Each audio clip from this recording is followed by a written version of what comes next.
PSSI resmi mengumumkan John Hartman sebagai pelatih kepala Timnas Indonesia. Ex-pelatih Timnas Kanada itu akan langsung dihadapkan pada agenda padat pada 2026 ini. Timnas senior dijadwalkan akan tampil di FIFA Series di Stadion Utama Gelora Bung Karno pada 23-31 Maret 2026. Agenda FIFA Matchday tersebut akan menjadi laga perdana Hartman membesut tim Garuda. Selain itu, masih ada agenda FIFA Matchday pada Juni, September, Oktober, dan November. Salah satu turnamen lain yang akan dilakoni ialah Piala AFF 2026 yang dijadwalkan berlangsung pada Juli 2026. Perekrutan Hartman bakal menandai dimulainya fase baru Timnas Indonesia. Dia dinilai memiliki pengalaman internasional yang mumpuni. Rekam jejak Hartman dianggap menjadi faktor utama di balik penunjukan pelatih berusia 50 tahun itu.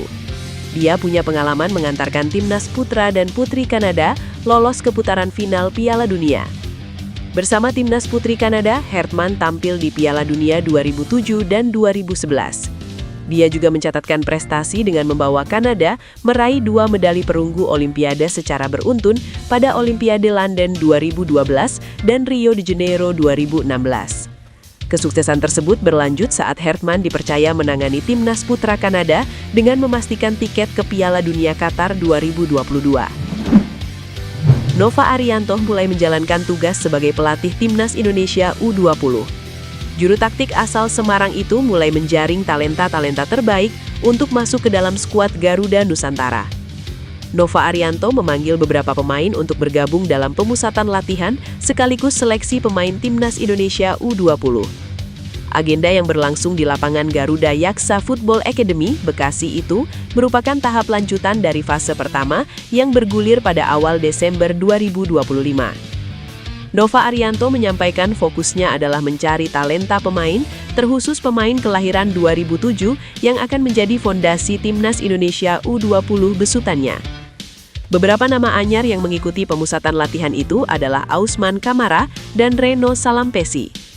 Nova Arianto nantinya akan menyortir pemain yang sesuai dengan kriterianya untuk dibawa ke pemusatan latihan berikutnya. Rencananya, Timnas Indonesia U20 kembali memulai pemusatan latihan pada Maret 2026. Adapun agenda Timnas Indonesia U20 bisa dibilang cukup landai.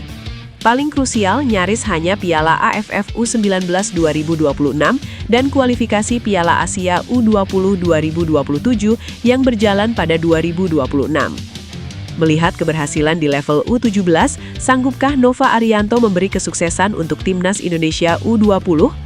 Menarik menanti hasil racikan Nova Arianto bersama Timnas Indonesia U20. John Hartman resmi ditunjuk oleh PSSI sebagai pelatih Timnas Indonesia. Kabarnya pemain keturunan ini layak dinaturalisasi menjadi warga negara Indonesia. John Hartman diprediksi mendapatkan pemain naturalisasi tambahan dari PSSI. Saat ini ada beberapa pemain keturunan berkualitas yang bisa didekati PSSI sekaligus membantu kerja John Hartman nantinya. Salah satunya Pascal Struijk. Saat Timnas Indonesia dilatih Patrick Kluivert, Pascal Struijk sempat satu tribun dengan pelatih asal Belanda tersebut, tepatnya di laga Oxford United versus Leeds United. Fakta itu memunculkan spekulasi bahwa ada peluang Timnas Indonesia mendapatkan jasa bek andalan Leeds United tersebut. Sempat beredar kabar Pascal Struijk baru mau membela Timnas Indonesia jika lolos Piala Dunia 2026. Seiring kegagalan Timnas Indonesia lolos Piala Dunia 2026, masih bersediakah Pascal Struijk mengambil? Kabar gembira bagi pendukung skuad Garuda. Timnas Indonesia diprediksi memiliki peluang terbesar untuk mengakhiri kutukan dan keluar sebagai juara Piala AFF atau Asian Cup 2026. Prediksi ini bukan datang dari dalam negeri, melainkan dari rival bebuyutan di Asia Tenggara, Vietnam. Media setempat menyoroti satu faktor krusial yang membuat Indonesia akan menjadi kekuatan menakutkan pada turnamen tahun ini. Faktor utama yang disorot adalah perubahan jadwal turnamen. Piala AFF 2026 dijadwalkan berlangsung pada 24 Juli hingga 26 Agustus 2026. Berbeda dengan edisi-edisi sebelumnya yang kerap digelar akhir tahun, jadwal baru ini bertepatan dengan masa transisi kompetisi atau pramusim di Liga-Liga Eropa dan Asia Timur. Media Vietnam dan Tri menyebut situasi ini sebagai keuntungan mutlak bagi Indonesia. Artinya, PSSI tidak akan lagi kesulitan memanggil para pemain bintang yang berkarir di luar negeri karena tidak berbenturan dengan jadwal padat klub. Selama ini, kekuatan Indonesia di Piala AFF sering teredukasi karena klub luar negeri enggan melepas pemain di luar agenda resmi FIFA. Namun, dengan jadwal anyar ini, Indonesia berpotensi menurunkan skuad terbaiknya alias full squad, termasuk nama-nama yang merumput di Eropa. Hal inilah yang membuat publik Vietnam was-was sekaligus mengakui bahwa trofi juara mungkin akan mendarat di Jakarta. Danielson Suarez Silva menyatakan minatnya untuk membela timnas Indonesia di masa yang akan datang. Baru-baru ini, Danielson hadir dalam sebuah siniar di kanal YouTube milik Yusa Nugraha. Danielson sendiri merupakan pemain sepak bola profesional yang lahir di Belanda pada 6 Maret 2003. Kini, dirinya sudah menginjak usia 23 tahun. Kini, dirinya sedang berseragam Brunos Magpies yang merupakan klub asal Gibraltar. Usut punya usut, Danielson memiliki garis keturunan Indonesia. Darah Indonesia didapatkannya dari sang nenek. Nenek dari pihak ibu tersebut lahir di Bandung, Jawa Barat beberapa puluh tahun lalu. Dengan begitu, Danielson memiliki kesempatan untuk bergabung dengan timnas Indonesia. Namun, di lain sisi, masih ada satu negara lain yang bisa dibela oleh Danielson selain Belanda dan Indonesia. Negara tersebut adalah Tanjung Verde yang merupakan asal nenek moyang ayahnya. Melalui siniar bersama Yusa, Danielson melaporkan bahwa dirinya sempat didekati oleh pihak timnas Tanjung Verde. Mereka menanyakan apakah sang pemain memiliki paspor negara tersebut atau tidak. Sayangnya satu-satunya paspor yang dimiliki Danielson saat ini adalah Belanda. Jadi dirinya harus menjalani naturalisasi terlebih dahulu untuk mendapatkan paspor negara tersebut. Lebih lanjut, Danielson mengaku belum menjawab iya atau tidak untuk bergabung dengan salah satu peserta Piala Dunia 2026 tersebut. Pasalnya, kini dirinya juga masih menunggu tawaran dari PSSI untuk bergabung dengan timnas Indonesia. Saya belum menjawab dengan detail. Saya juga sudah bilang ke agen saya kalau ingin kontak dengan timnas Indonesia juga, lanjutnya. Sejauh ini, ia mengaku pihak PSSI belum ada yang menghubungi agennya perihal naturalisasi. Namun ia berharap ke depannya ada komunikasi yang baik agar dirinya bisa membela skuad Garuda.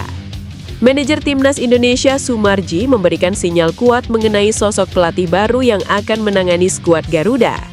Dalam pernyataan resminya, ia menyebut nama John Hartman akan segera diumumkan dalam waktu dekat sebagai suksesor di kursi kepelatihan. Hal itu menandakan proses negosiasi antara PSSI dan pelatih asal Kanada tersebut telah mencapai titik temu. Kini tinggal menunggu saja kapan PSSI akan benar-benar memberikan pernyataan resminya. Sebagaimana diketahui, posisi kursi pelatih skuad Garuda kosong sejak Oktober 2025 lalu. Hal itu terjadi setelah PSSI sepakat berpisah dengan Patrick Kluivert menyusul kegagalan timnas Indonesia melangkah ke putaran final Piala Dunia 2026. Pekan ini atau pekan depan saya akan umumkan John Hartman sebagai pelatih timnas Indonesia, kata Sumarji. Sumarji belum bisa merinci lebih jauh mengenai jumlah asisten yang akan diboyong John Hartman untuk membantunya menjalankan tugas di timnas Indonesia. Ia menjanjikan bahwa seluruh detail mengenai struktur kepelatihan tersebut akan dibahas secara mendalam dalam sesi konferensi pers mendatang. Pria berkacamata tersebut memang menjadi sosok kunci yang menjalin komunikasi intensif dengan John Hartman. Namun, dalam konferensi pers pengumuman nanti, John Hartman dilaporkan belum bisa hadir secara langsung di Indonesia. Timnas Indonesia akan memasuki era baru pada 2026 nanti dengan pelatih baru. Apakah ini pertanda bahwa kisah pahit Elkan Bagot juga berakhir? Selama 2025, Bagot tidak pernah dipanggil ke Timnas Indonesia. Seakan melanjutkan kebijakan Shin Tae-yong, Patrick Kluivert tidak tertarik untuk melihat potensi Bagot. Pemain Ipswich tahun ini terakhir kali dipanggil membela Garuda pada Piala Asia U23 2024. Ketika itu Bagot tak bisa memenuhi panggilan karena sedang menjalani liburan. Hal ini membuat Shin murka. Bagot dianggap tidak punya nasionalisme lagi sehingga mengabaikan panggilan timnas. Sejak itu Shin tidak pernah sudi memanggil Bagot lagi. Ketika pelatih berganti ke Kluivert pada 2025, Bagot masih tak dilirik. Bakat dan potensi pemain 23 tahun ini seolah tak dibutuhkan lagi. Apakah kisah pahit ini akan berlanjut?